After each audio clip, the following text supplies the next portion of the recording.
नमस्कार दोस्तों, welcome to Narendra Singh Somvanshi Kautilya Academy. दोस्तों, हमारे पास जो सांख्यिकी टॉपिक चालू हो चुके हैं, पिछले लेक्चर में हमने सारा सांख्यिकी के सामान्य परिचय देख लिया है। मतलब उसमें आपको क्या क्या चीजें देखनी है, सामान्य परिचय क्या है सांख्यिकी।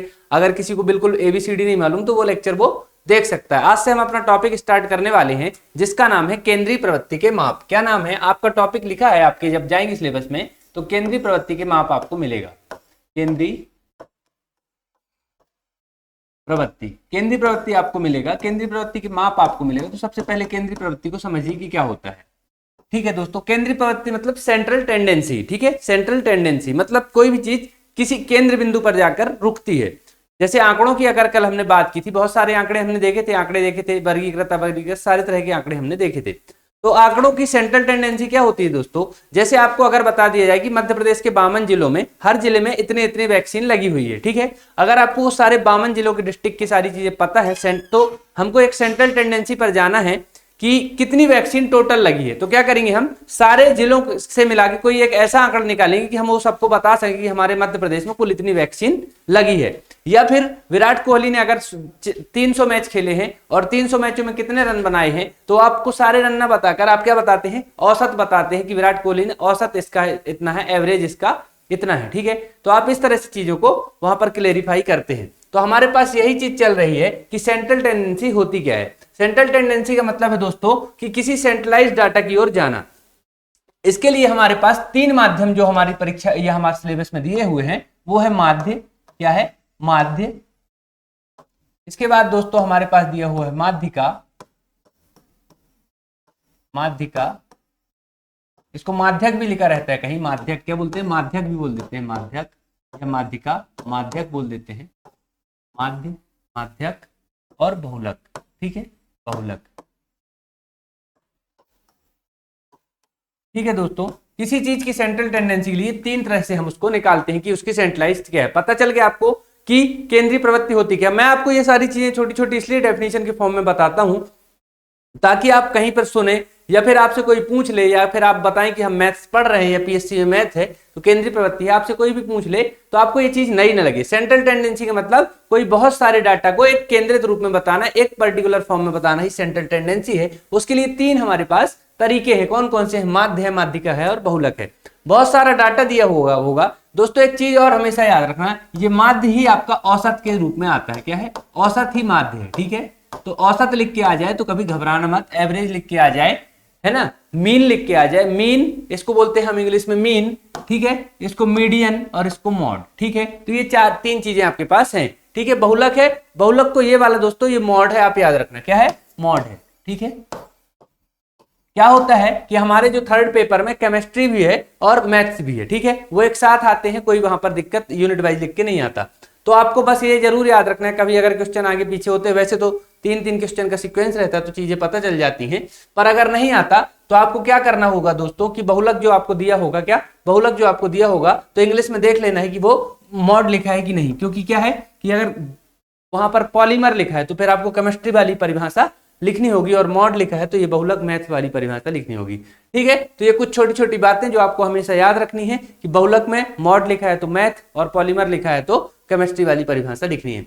माध्य में आपको औसत अगर लिख के आ जाए, 2020 की मुख्य परीक्षा में 11 नंबर का सवाल आया हुआ था जिसमें वहां पर औसत लिखा हुआ था। क्या लिखा हुआ था? औसत लिखा हुआ था। उसका मतलब माध्य निकालने से ही है। जो लोग समझ गए थे उन्होंने प्रश्नों को हल कर दिया और जो नहीं समझ पाए वो कंफ्यूज हो गए और दिक्कत में फंसे रह गए। ठीक है, उसके बाद माध्यक है। माध्यक हमारे लिए ये तीनों चीज महत्वपूर्ण है। किसके लिए? सेंट्रल टेंडेंसी के लिए। अब कल मैंने दोस्तों आपसे बात की थी कि वर्गीकृत आंकड़े क्या होते हैं और अवर्गीकृत आंकड़े क्या होते हैं। ठीक है, वर्गीकृत आंकड़े और अवर्गीकृत आंकड़ों के लिए भी अब जब हमारे पास आंकड़े हैं दो प्रकार से तो केंद्रीय प्रवृत्ति भी दोनों तरह से हमारे पास आएगी। ठीक है, केंद्रीय प्रवृत्ति दोनों तरह से आएगी, वर्गीकृत आंकड़ों के लिए और अवर्गीकृत आंकड़ों के लिए।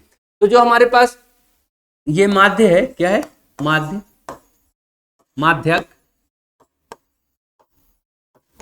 और बहुलक। क्या? बहुलक, बहुलक। ये तीन चीज आपके पास जो दी हुई है तो आपको क्या है कि ये तीनों चीज को दोस्तों एक ही फॉर्म, यहां पर एक ही फॉर्म आपको करना है। यहां पर क्या दो प्रकार से निकालना है, एक तो वर्गीकृत आंकड़ों के लिए वर्गीकृत और एक निकालना है अवर्गीकृत आंकड़ों के लिए, अवर्गीकृत आंकड़ों के लिए। ठीक है, समझ में आ गई बात आपको। वर्गीकृत और अवर्गीकृत आंकड़े आपको बताए थे, जो छिन्न भिन्न फॉर्म में दिए हो, जिसका कोई वर्ग न दिया हो, कोई टेंडेंसी न दी हो, तो वो वर्गीकृत अवर्गीकृत है। और जो एक प्रॉपर वर्ग के फॉर्म में दिए हो, एक टेबल के फॉर्म में दिए हो, वर्ग के फॉर्म में दिए हो, तो वो वर्गीकृत है।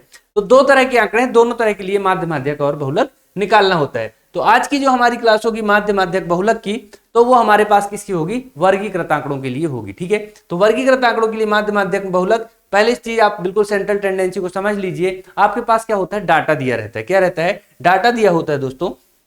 डाटा आपको बहुत सारा दे देता है, जैसे कल मैंने आपको कल भी बताया था, 4 दे दिया, 6 दे दिया, 9 दे दिया, 7 दे दिया, 3 दे दिया, 5 4 3 6 2 7 9 5 6 3 4 3 2 7 5 8 3। ठीक है, इस तरह से आपको क्या करता है? डाटा दे देता है। तो ये आपको पता है सबसे पहली चीज, तो कल ही हम चर्चा कर चुके कि ये अवर्गीकृत डाटा है।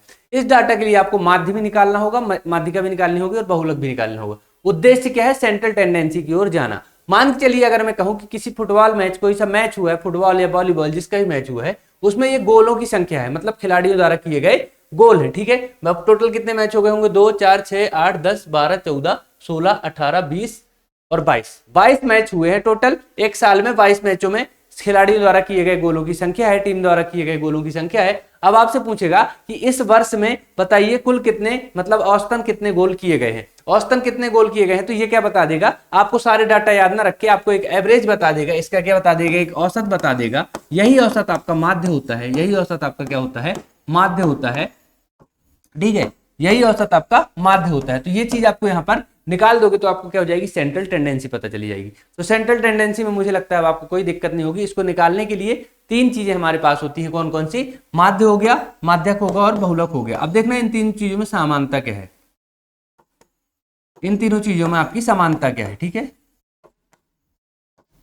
इन तीनों चीजों में अगर एक कोई समानता है दोस्तों, इन तीनों चीजों में अगर कोई समानता है तो वो है कि ये डाटा नियर अबाउट रहेंगे। क्या रहेंगे? नियर अबाउट रहेंगे, क्योंकि तीनों सेंट्रल टेंडेंसी को बताते हैं। तो तीनों डाटा क्या रहेंगे? नियर अबाउट रहेंगे, है ना, आसपास रहेंगे।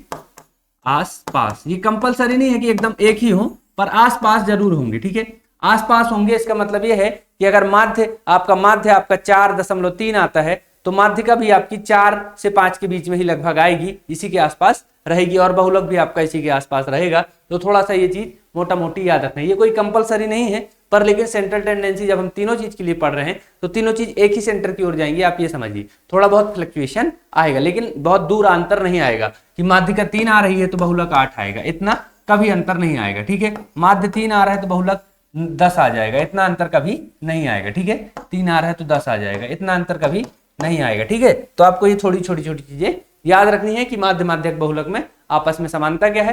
देखिए, मैथ का पेपर है और मुख्य परीक्षा का पेपर है, तो अगर आपको थ्योरी की कोई चीज पूछ ले कि माध्य की बहुलक बताइए, माध्य, माध्यिका, बहुलक की विशेषताएं बताइए, तब भी आपको क्या है, जो चीजें मैं आपको बता रहा हूँ नोट्स के फॉर्म में अगर आप लिख लेंगे तो हो जाएगी। क्या बताया मैंने कि माध्य हो, माध्यिका हो या बहुलक हो, माध्य हो, माध्यिका हो या बहुलक हो, तीनों के मान लगभग आसपास होते हैं। लगभग आसपास जरूर लिखना, क्लोज नहीं रहती। जैसे कोई सा मान आया 3.4, ठीक है, माध्य का मान आया 3.4, तो माध्यिका का मान आएगा आपका यही इसी के आसपास रहेगा, मतलब 3 से और 4 के आसपास ही रहेगा। ठीक है, थोड़ा बहुत ऊपर नीचे हो सकता है, पर ये नहीं कि इसका मान अगर 3.4 है तो किसी चीज का मान 9 आ जाएगा, ऐसा नहीं होगा। अगर इसी क्वेश्चन को अगर मैं सॉल्व करूं तो माध्य, माध्यक और बहुलक तीनों के मान क्या रहेंगे? आसपास ही रहेंगे। ठीक है, तीनों के मान आसपास रहेंगे।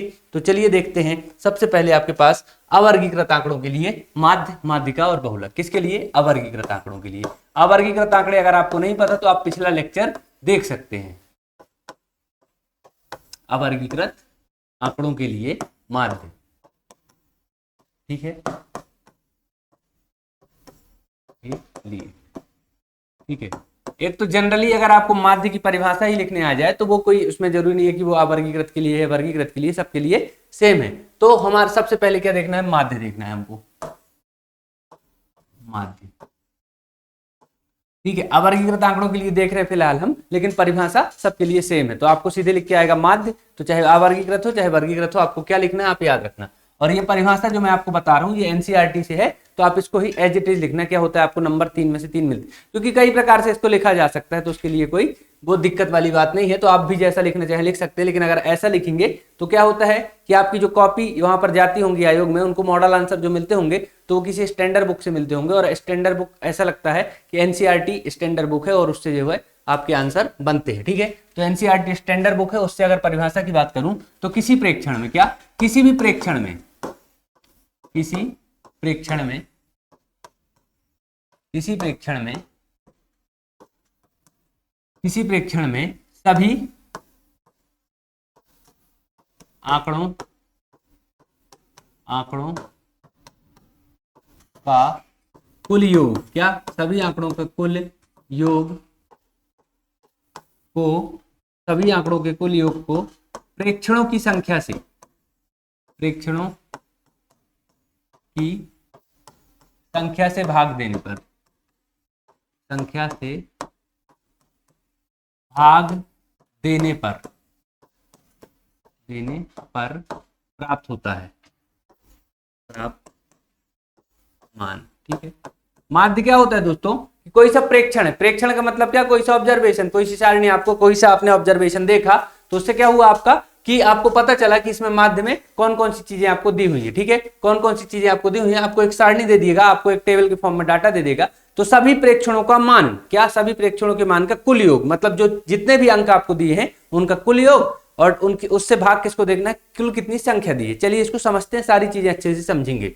इसको हम यदि क्या लिख देते दोस्तों कि इसे हम एक्स बार के रूप में इसको लिखते हैं, एक्स बार, क्या लिखते हैं, एक्स बार या दंड, एक्स दंड, हिंदी में दंड लिखते हैं, क्या लिखते हैं, दंड के रूप में लिखते हैं, एक्स दंड के रूप में लिखते हैं। ठीक है, क्या करते हैं दोस्तों, समझिए कि x बार, अगर ऊपर बार लगा है तो ये क्या है, माध्य है या औसत का निशान है। ठीक है, तो x से बार लगाया गया तो ये माध्य या औसत का निशान है, x बार इसको बोलते हैं या x दंड बोलते हैं। ठीक है, दंड या बार वही बात है। ठीक है, तो x बार बोलते हैं। तो आपको क्या हो गया कि इसको अगर निकालने का फॉर्मूला अगर हम निकालें तो क्या करते हैं, हमारे पास बहुत सारे प्रेक्षण दिए, कितने सारे प्रेक्षण दिए हैं, यदि प्रेक्षणों की संख्या n, प्रेक्षण समझ गए दोस्तों आप कि कोई ऑब्जर्वेशन प्रेक्षण है जिसके यहाँ पर मान दिए हुए हैं, कोई भी अंक होंगे वो प्रेक्षण, मतलब कहीं से कोई डाटा निकाल के लाया गया है वो दिया है, वही आपका प्रेक्षण है। ठीक है, तो यदि प्रेक्षणों की संख्या n मान लेते हैं हम, n मतलब कोई भी नेचुरल नंबर होगी, कोई भी प्रेक्षण की संख्या क्या होगी, कोई नेचुरल नंबर होगी, जीरो से तो स्टार्ट होगा नहीं, जीरो अंक दिया हो तो फिर तो वो कोई अंक ही नहीं होगा, तो एक से स्टार्ट होगी, एक से लेकर अनंत तक कुछ भी हो सकती है, तो n मान लेते हैं हम प्रेक्षणों की संख्या। ठीक है, प्रेक्षणों की संख्या n है, और प्रेक्षणों के मान अगर आपको दिए है क्या, प्रेक्षण आपको दिए हैं क्या, x1 x2 x3 x4, इस तरह से आपको प्रेक्षण यहाँ पर x5, यहाँ पर डॉट डॉट डॉट इनफाइनाइट तक आपको प्रेक्षण दिए हैं, मान लीजिए बहुत सारे प्रेक्षण आपको दिए हैं, तब आपका क्या होता है, तब आपका माध्य का मान निकालना है, क्योंकि आपको क्या हो गया कि प्रेक्षणों की संख्या भी दे दी और प्रेक्षणों के मान भी दे दिए, तब आपका माध्य क्या होता है, तो आपका माध्य यहाँ पर आपको बता देते हैं। ठीक है, आपका माध्य का फॉर्मूला क्या होता है, तो याद रखना कि अगर प्रेक्षणों का मान दिया है कितना n, और तो हम इसको किससे डोनेट करते हैं, x बार से, किससे, x बार से। ठीक है, x बार ये लिखा हुआ है आपका, x बार से डोनेट करते हैं, और प्रेक्षणों की संख्या यहाँ पर क्या है, n है, और यहाँ पर प्रेक्षण क्या है, x1 x2 x3 इनफाइनाइट तक ये प्रेक्षण है। ठीक है, इतने से हमारा फॉर्मूला बनेगा, तो हम बोलते हैं कि इसको फॉर्मूला हम बोलते हैं x बार से हम इसको डोनेट करते हैं। ठीक है, तब क्या हो जाता है दोस्तों कि टोटल प्रेक्षणों का योग, तो प्रेक्षण हमारे पास ये दी है, इनका योग x1 plus x2 plus x3 x4 इन सब का योग। ठीक है, तो x1 x2 x का योग क्या हो जाएगा आपका, x1 plus x2 plus x3 ऐसे करके इनफाइनाइट तक ही जाएगा, बटे प्रेक्षणों की संख्या, तो प्रेक्षणों की संख्या कितनी, n, तो हम यहाँ लगा देंगे n, क्या लगा दिया हमने, n। ठीक है, तो प्रेक्षणों का योग बटे प्रेक्षणों की संख्या। ठीक है, ये दो चीज हमने कर दिया। अब दोस्तों देखना आप कि ये तो इनफाइनाइट तक कहीं भी जा सकता है, कहां तक जा सकता है, 1 से लेके n तक कहीं भी जा सकता है, तो x बार की जो आपकी वैल्यू आएगी, तो इनको सबको हमको जोड़ को हम एक निशान से दिखाते हैं जिसका नाम है ये समीशन, हम इसको बोलते हैं सिग्मा, क्या बोलते हैं, समीशन या सिग्मा। तो x के यहाँ पर क्या हो जाता है कि यहाँ पर आपका मान क्या हो जाता है, x बराबर क्या हो जाता है, यहाँ पर कितना तक जा सकता है, n से लेके यहाँ पर इनफाइनाइट तक जा सकता है, ठीक है। 1 से लेके इनफाइनाइट तक जा सकता है, ठीक है।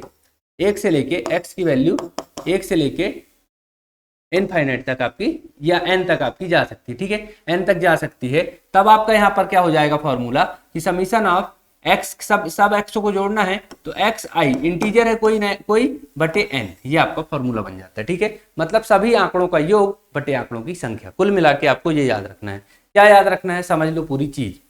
यदि आपको क्या दिया है, कोई प्रेक्षण में सभी आंकड़ों का कुल योग बटे आंकड़ों की संख्या कर दें, हम उससे भाग दे दें तो आपका माध्य निकल कर आता है। आपको परिभाषा लिखनी होगी, आप यही लिखना कि किसी प्रेक्षण में सभी आंकड़ों का कुल योग को प्रेक्षणों की संख्या से भाग देने पर प्राप्त मान माध्य कहलाता है, ठीक है। प्रेक्षणों का कुल योग, प्रेक्षणों की संख्या, इसे औसत भी कहते हैं। आप फॉर्मूला लिख देना सीधे सीधे, क्या लिख देना, फॉर्मूला लिख देना। अगर मैं फॉर्मूला की बात करूं तो आप क्या लिखोगे, माध्य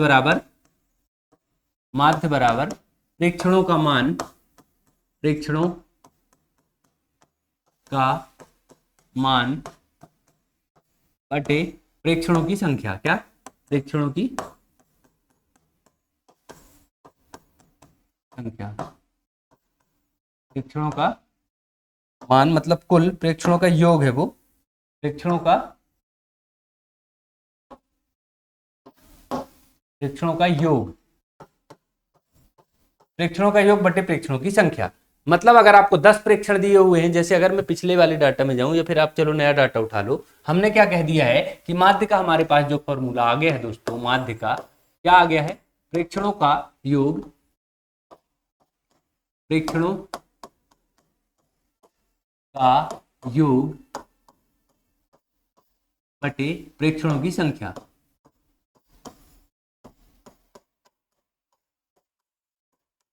इस तरह का आपका फॉर्मूला अगर आ गया है तो आप मुझे एक बात बताना कि अब आपके पास कोई भी डाटा मान के लो दिया, उदाहरण के रूप में हम डाटा को देखते हैं। मान के लो डाटा दिया है 4 6 3 2 1 7, ये आपको डाटा दिया है, आपसे बोला माध्य निकालना है। तो आप यहाँ पर इसको हल कैसे करेंगे कि आपको यहाँ पर फॉर्मूला ये भी दिया है कि x बार बराबर समीशन ऑफ क्या, समीशन ऑफ x n तक जो भी आपका दिया है xn i, ठीक है, और अपन टोटल कितना दिया है n दिया है, ठीक है।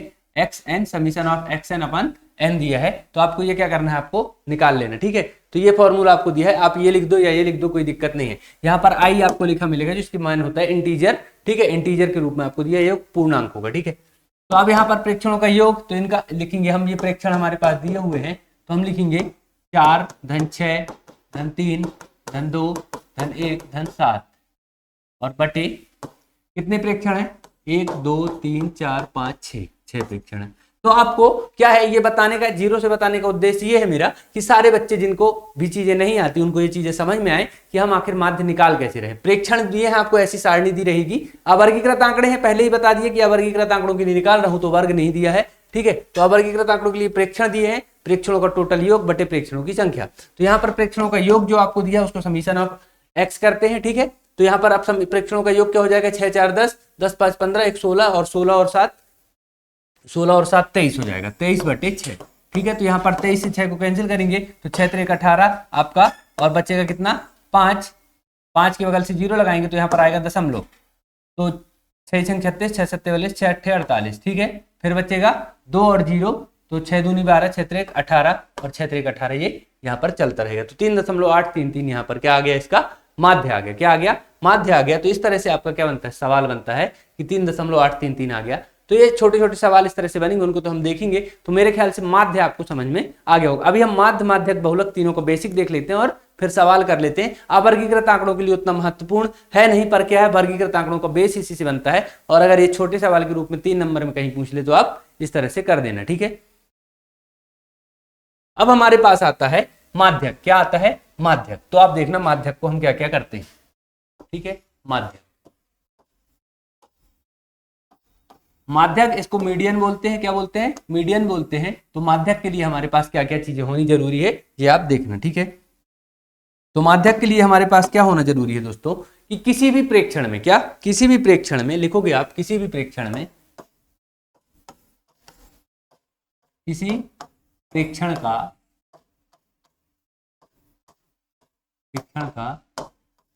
ऐसा मान, किसी प्रेक्षण का ऐसा मान जो प्रेक्षण को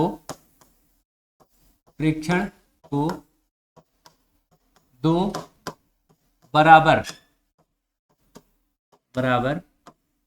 भागों में अलग करें। क्या बोला मैंने आपसे, क्या बोल दिया मैंने? किसी प्रेक्षण का ऐसा मान जो प्रेक्षण को दो बराबर भागों में अलग करे, वो क्या कहलाता है? माध्यक कहलाता है। ठीक है, करे माध्यक कहलाता है। ठीक है, तो ये चीज हुई आसान। किसी भी प्रेक्षण का वो मान जो किसी भी किसको कह रहे, किसी भी प्रेक्षण को दो बराबर भागों में अलग अलग कर दे, वो माध्यक कहलाता है। ठीक है, माध्यक एकदम बीच की वैल्यू होती है। क्या होता है? किसी प्रेक्षण को एक डेफिनेशन ये लिख लेना, और एक डेफिनेशन और अगर आप चाहो लिखना तो ये लिख लेना। क्या लिख लेना? एक डेफिनेशन ये लिख लेना कि प्रेक्षणों को, क्या लिख लेना? प्रेक्षणों को आरोही या अवरोही क्रम में, क्या आरोही या अवरोही क्रम में, प्रेक्षणों को आरोही या अवरोही क्रम में जमाने पर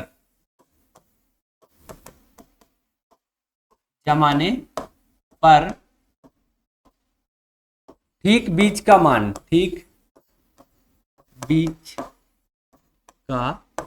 ठीक है। दो परिभाषा आपको बता दी, ये एनसीईआरटी में एज इट इज लिखी है जो यहाँ पर मैंने लिख रखी है, और ये वाली परिभाषा भी आप इसी से बना सकते हैं, गलत आपकी कोई सी परिभाषा नहीं होगी।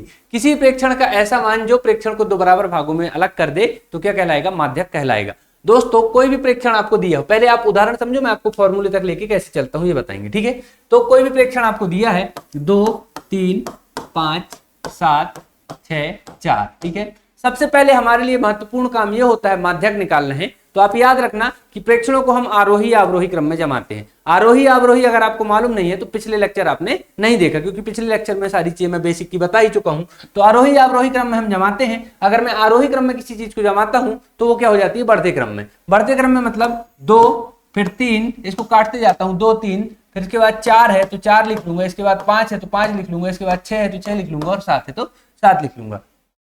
ठीक है, इतने हमारे पास डाटा है। तो ये प्रेक्षण अगर आपके पास दिया है तो हमने कहा है कि इसको ठीक बीच का मान, या इसको जो दो बराबर भागों में अलग कर दे, तो बीच का मान, तो यहां पर 1, 2, 3, 4, तो ये बीच में 2 अंक आ रहे हैं, बीच में क्या आ रहे हैं? 2 अंक आ रहे हैं। तो यहां पर क्या होगा? इन्हीं दोनों अंकों का जो माध्य निकलेगा, यही इसका क्या होगा? माध्यक होगा। ठीक है, तो ये सम और विषम संख्या के लिए अलग अलग होता है, तो वो हम देखते हैं। तो मतलब आप समझ गए कुल मिला के कि अंक अगर आपको दिए हैं, अवर्गीकृत आंकड़े दिए हैं, तो हम उनको क्या करेंगे? असेंडिंग ऑर्डर या डिसेंडिंग ऑर्डर में लिख लेंगे, आरोही क्रम या अवरोही क्रम में लिख लेंगे। तो उसके बाद हमको क्या करना है? ठीक बीच का मान निकालना, वही हमारा माध्यक होगा। ठीक है, समझ लिए, जनरल सी बात है। अब चलिए चलते हैं आगे। अब आपका इसका क्या होता है? अगर प्रेक्षणों में प्रेक्षणों की संख्या n अगर सम हो तब क्या होता है? क्या लिखोगे? ठीक है, ये तो आपकी फॉर्मूले की डेफिनेशन हो गई है। 2 डेफिनेशन आपको बता दी, 2 डेफिनेशन आप यहां पर कर लेंगे। ठीक है, 2 डेफिनेशन आपकी हो गई। ठीक है, यदि, ये आपको लिखना है, यदि प्रेक्षणों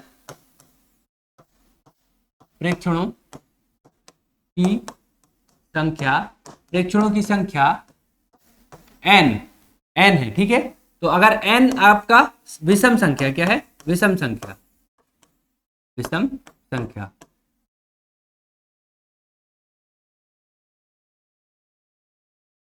संख्या है, n अगर आपका विषम संख्या है, तब आपका माध्यक क्या होता है? तब माध्यक क्या होता है? माध्यक बराबर होता है आपका n+1/2 वा मान, ये जरूर रखना, वा मान, n+1/2 बचने, n+1/2 वा मान, जो सारणी का मान है वही मान यहाँ पर माध्यक के रूप में आता है। जो प्रेक्षण में बीच का मान है n+1/2 वा मान, वही प्रेक्षण का मान है। मान के लो 5 प्रेक्षण दिए होते, 2, 3, 4, 5, 6, ये आपको प्रेक्षण दिए हैं। ये हमको आरोही क्रम में जमे जमाए मिल रहे हैं। मैं आपको उदाहरण बता रहा हूं। तो यहां पर क्या हो रहा है? 5 प्रेक्षण दिए, मतलब ये विषम संख्या, n की वैल्यू क्या है? विषम है। n की वैल्यू यहां पर क्या है? विषम है। अगर n की वैल्यू यहां पर विषम है तो आपको क्या हो गया? ये यहां पर ये दे दिया, मतलब कि ये विषम है, तो इसके लिए माध्यक का फॉर्मूला क्या हो गया? n+1/2 वा मान, है ना। मतलब अगर मैं कहूं n+1/2 वा मान, तो n यहां पर 5 है, तो 5 + 1/2 बराबर 5 1 6/2 मतलब 3 आएगा, तो 3वां मान, 3 नहीं 3वां मान, 3वां मान कौन सा, 1 2 3, तो ये आपका आंसर होगा 4। मतलब समझ गए, आपको n+1/2 बस नहीं निकालना, n+1/2 का जो मान होगा वही मान होगा। तो परीक्षण में n+1/2 का मान कौन सा, तीसरा है, ठीक है। तो 3वां मान आपका यहां पर ये हो जाएगा, ठीक है। तो इस तरह से आपको ये वाला सवाल करना है। तो ये आपको समझ में आ गया कि अगर n विषम संख्या है तब आपका क्या होगा, ठीक है। अब देखो अगर n सम संख्या है तब क्या होगा, क्या होगा, n अगर सम संख्या है तब क्या होगा। क्या बोल रहा हूं मैं, यदि प्रेक्षण प्रेक्षण n सम है, सम है, तब तब क्या होगा, माध्यक, तब क्या होगा, माध्यक, ठीक है। माध्यक क्या होगा बेटा दोस्तों, n/2वां मान, n/2वां मान प्लस n/2वां मान प्लस n/2 + 1 वां मान, ठीक है। ये जरूर लिखना है क्योंकि आंसर इसी से आएगा, नहीं तो सब गलत हो जाएगा। क्या, n/2वां मान प्लस n/2 + 1/2वां मान, ठीक है, बटे 2, ये आपका यहां पर आंसर निकलेगा, ठीक है। ये फॉर्मूला आपको रखना है किसके लिए, जब n की संख्या सम हो। देखो अगर 3 नंबर में आएगा तो उसके लिए मैं आपको जनरल चीज भी बता दूंगा, पर ये फॉर्मूला आप याद रख लेना क्योंकि हर जगह ये फॉर्मूला आपका यूज हो जाएगा माध्यक के रूप में। और सम संख्या अगर है तब तो और महत्वपूर्ण होगा, ठीक है। सम संख्या अगर है तब तो और महत्वपूर्ण होगा। n अगर सम है तब के लिए बात कर रहा हूं, n अगर संख्या क्या है, विषम है तब के लिए बात कर रहा हूं। तो विषम के लिए तो आपको समझ में आ गया, और सम के लिए आप कैसे समझ रहे हैं कि n/2वां मान और n/2 + 1वां मान, ठीक है, n/2वां मान और n/2 + 1वां मान। तो अगर आपको यहां पर उदाहरण देखो, जैसे अभी हमने उदाहरण देखा था, अगर शॉर्ट में किनारे देखें कि वही चीज लिख लो, चलो 1 2 3, चलो वहीं से 2 से स्टार्ट करो, 1 2 3 4 5 और 6। अब आपके पास यहाँ पर डिजिट आ गई 6, कितनी आ गई, डिजिट आ गई 6। तो यहाँ पर क्या हो गया, n हो गया आपका सम संख्या, ठीक है। n आपकी क्या हो गई है, यहाँ पर सम संख्या हो गई है, 1 2 3 4 5 6, तो n आपकी क्या हो गई, सम संख्या हो गई। अगर सम संख्या हो गई तो मुझे एक बात बताना कि फॉर्मूला आपका अगर माध्यक निकालना है तो ये लगेगा, ठीक है। माध्यक निकालना है तो ये लगेगा। तो n/2वां मान, n कितना है 6, तो 6/2वां मान, ठीक है, धन n/2 + 1वां मान, n/2 मतलब 6/2 + 1वां, ठीक है। इस तरह से आपका यहां पर फॉर्मूला लगता है, ठीक है, बटे 2 आता है।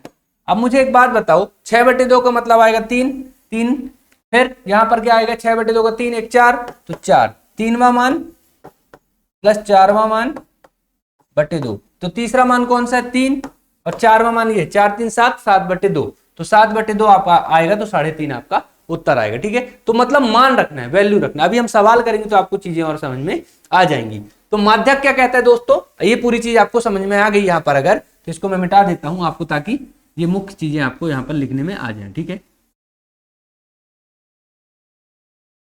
तो क्या हो गया, माध्यक में आपको क्या क्या देखने को मिल गया। तो आप समझ लेना कि माध्यक क्या है, किसी प्रेक्षण का ऐसा मान जो प्रेक्षण को 2 बराबर भागों में विभाजित कर दे, या फिर प्रेक्षणों को आरोही या अवरोही क्रम में जमाने पर ठीक बीच की संख्या। आरोही क्रम जानते हैं आप, बढ़ते क्रम में हम चीजों को लिखते हैं, अवरोही क्रम जानते हैं आप, हम घटते क्रम में चीजों को लिखते हैं, ठीक है।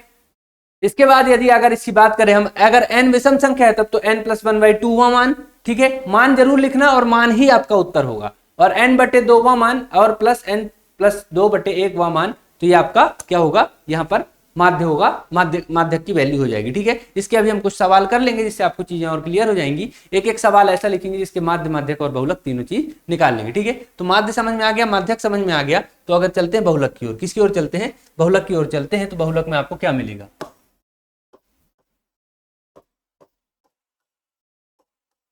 बहुलक, बहुलक को इसको बोलते हैं मॉड, याद रखना, बार बार इसलिए बता रहा हूं क्योंकि अगर केमिस्ट्री का बहुलक आएगा तो वो लिखा रहेगा पॉलीमर, क्या लिखा रहेगा, पॉलीमर लिखा रहेगा। तो अगर मैं बहुलक की बात करूं, क्या करूं, बहुलक की बात करूं, हालांकि यहां पर बहुलक की परिभाषा 2-3 बार आ चुकी है, तो मुझे लगता है ना आए, पर आपको क्या है कि बहुलक का सवाल तो आ सकता है, तो सवाल बहुलक का अगर आएगा तो आपको याद रखना है। तो किसी प्रेक्षण में, किसी प्रेक्षण में, किसी प्रेक्षण में किसी अंक की बारंबारता को उसका बहुलक कहते हैं।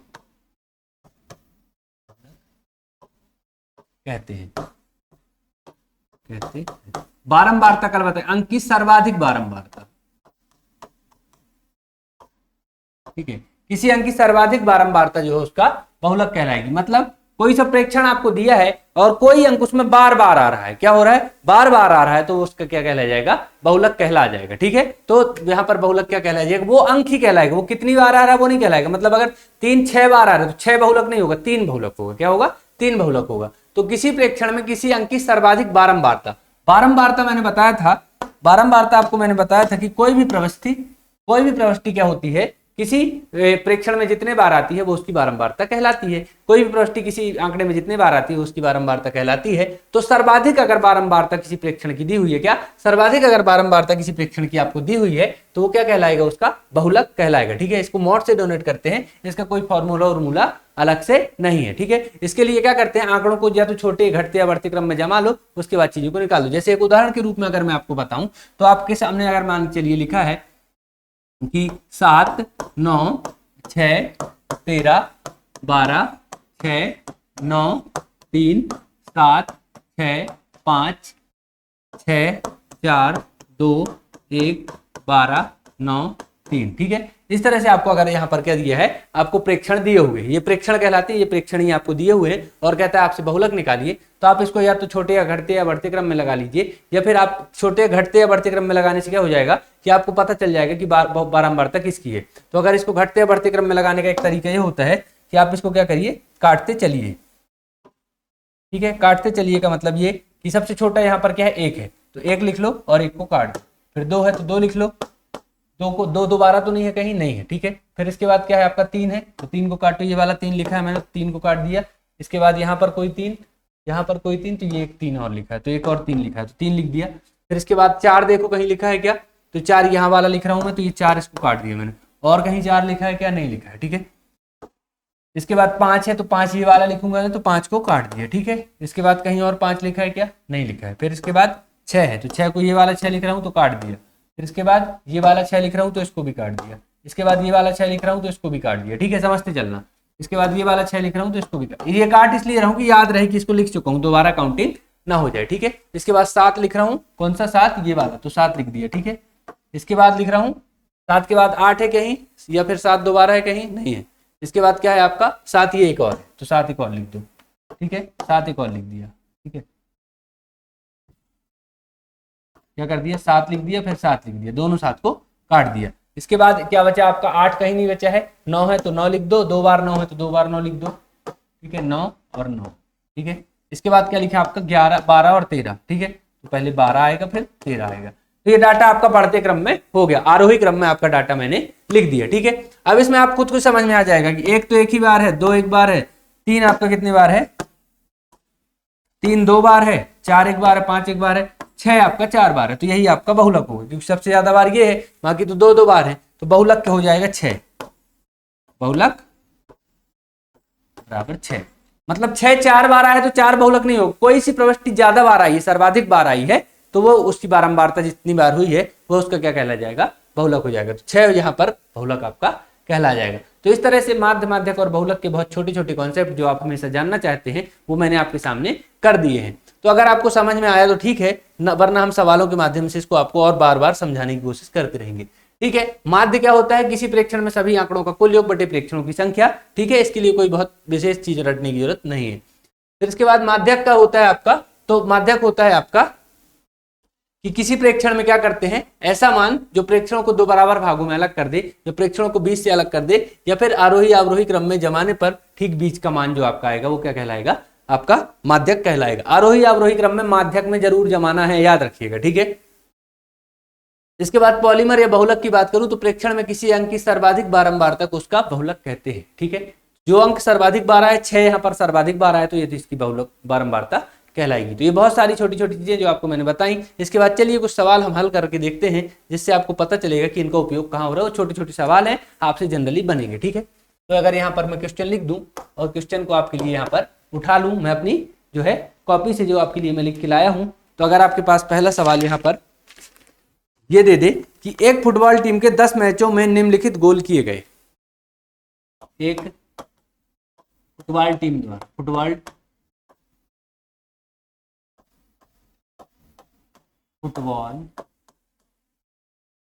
टीम द्वारा 10 मैचों में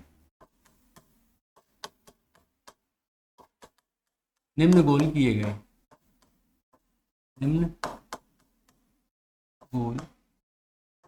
ठीक है, कितने गोल किए गए हैं?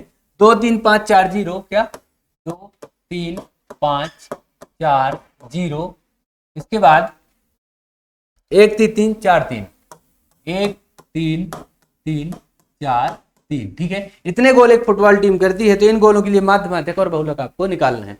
तो इन गोलों के लिए तो गोलों का माध्य, माध्यक और बहुलक, क्या माध्य, माध्यक और बहुलक, क्या बहुलक ज्ञात करें, है ना। ये आपके सामने प्रश्न आ जाएगा, बहुत आसान प्रश्न है, आपने जितनी चीजें अभी तक सीखी है उन्हीं से संबंधित ये प्रश्न बन जाएगा। ठीक है, तो माध्य, माध्यक और बहुलक आपको इन्हीं चीजों के लिए निकालना है। तो आप हल लिखेंगे, यहाँ पर हल लिखेंगे और आप लिखेंगे यहाँ पर, आप गिन लेंगे कि प्रेक्षणों की संख्या कितनी है। क्या है? प्रेक्षणों की संख्या कितनी है? तो प्रेक्षणों की संख्या 1 2 3 4 5 6 7 8 9 10। तो आप लिखेंगे प्रेक्षणों की संख्या, प्रेक्षणों